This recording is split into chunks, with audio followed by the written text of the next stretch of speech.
So you don't think, she doesn't think the system's gotten better in the last 15 years? You don't? How about you? Czy system edukacji czego zamyślić po prostu? I'm happy. Pan jest generally, he's an optimist. Okay, how about, you think it's, well, you're younger. Well, I went to this school, so I was a pupil, then Right. teacher in the same school. Okay. So when I was in this school, there was years when they didn't have well-financed classes. I remember we had bad condition in the classes, but the level of teaching was higher. I think I ended my math in math analysis, this kind of math, and now those kids finish classes of math on the level in which I was in second grade. Oh, really? It's a funny thing because the students seem to get more and more in terms of workload, but it doesn't seem that they can handle it. So we started diluting it, and the outcome is that they end up at lower level of maths. History seems to have disappeared actually somehow. Even though I was in the last year of old system. Because they only have one history class in the first year, is that right? Now it's changed again, so the major change was by the end of the 90s, was it? There was a major change in Yes. the Polish educational system from 8 class of primary school and 4 class of secondary school to 6 primary, 3 gymnasium and 3 term to the senior secondary. Right. My year was the last, in which I had 8 classes of the basic school and then secondary or high school. 4 years. Teaching changed, and that since for the last 15 years, every couple of years there's another change. Last question for you guys.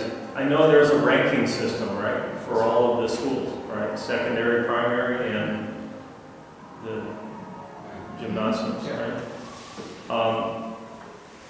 Is this something like, is there a lot of pressure put on teachers to keep these rankings up? And if you get good rankings, do you get more money? I'm trying to figure out how this ranking, and if you're the school that's ranked at the last, what happens to those teachers and what happens to the At the administrators? bottom, Huh? at the bottom, Yeah. there is no bottom, because the idea of the ranking is, I mean, I have quite a lot to say about this ranking. We're based on 100. The first 100 schools in Poland are so-called golden schools. Yeah. So this last ranking was based on 100 in Poland, and that was around 20th place in Warsaw, wasn't it? Something like that. Something like that. And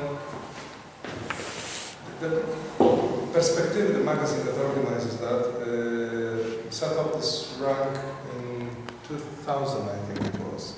And at the beginning, the idea was that it was only based on how many students got into finals of competitions of certain subjects. So the more students got into finals, the better school was. And then they realized it wasn't quite fair because the size of school should be taken into account and some other factors. So they started changing these factors. And, well, these factors keep changing. I mean, since the rank starts, almost every year there are some new methods of counting. And strangely enough, first 20, 30 schools, I used to teach in one of these schools, are always there. So no matter what they do, they always get to the top. Of course, the level of teaching is higher, for sure, but the pressure in these schools is tremendous, on teachers and students. You're the best, you're late, you should do your best, you try harder, it's not hard enough, this kind of, and students would get lower grades to motivate them. Unfortunately, this is not this kind of school. Do you think they recruit, do they get the best teachers over there at those best schools? The strictest, I would say. Huh? The strictest, the most demanding. Okay. one of the reasons I chose this school to work with was, before I came here, I just found out that this school was kind of, let's say, normal school. There was no artificial pressure put on either students or teachers. What's the ranking of this school? As I said, we are 100th in Poland, around 20th in Warsaw, Out of the secondary schools? out of secondary schools. That's still pretty good. That's this, and the gymnasium, the junior high school, it came 8th in Warsaw, but we got, of candidates, last year we had, we were 4th in Warsaw. Because these days it seems some gymnasium have to close some classes or just stop school because there are no students coming into them. And we had 3.5 students per place wanting to study here. So, So to answer your question, the reward for a higher place in the ranking is not the money that you get, but you get a better but the students variety of students. and satisfaction.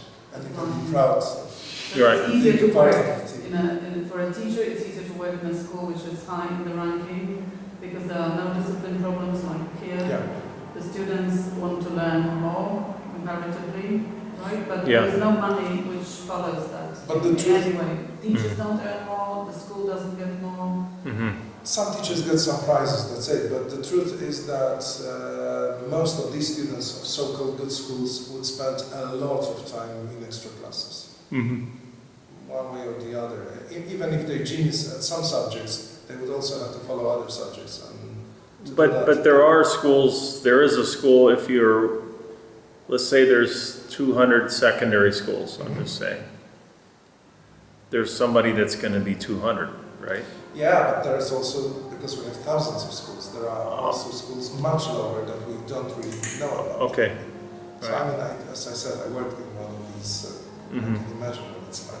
But it doesn't really make any difference. To be honest, what you do in class and how you do it does not influence your salary.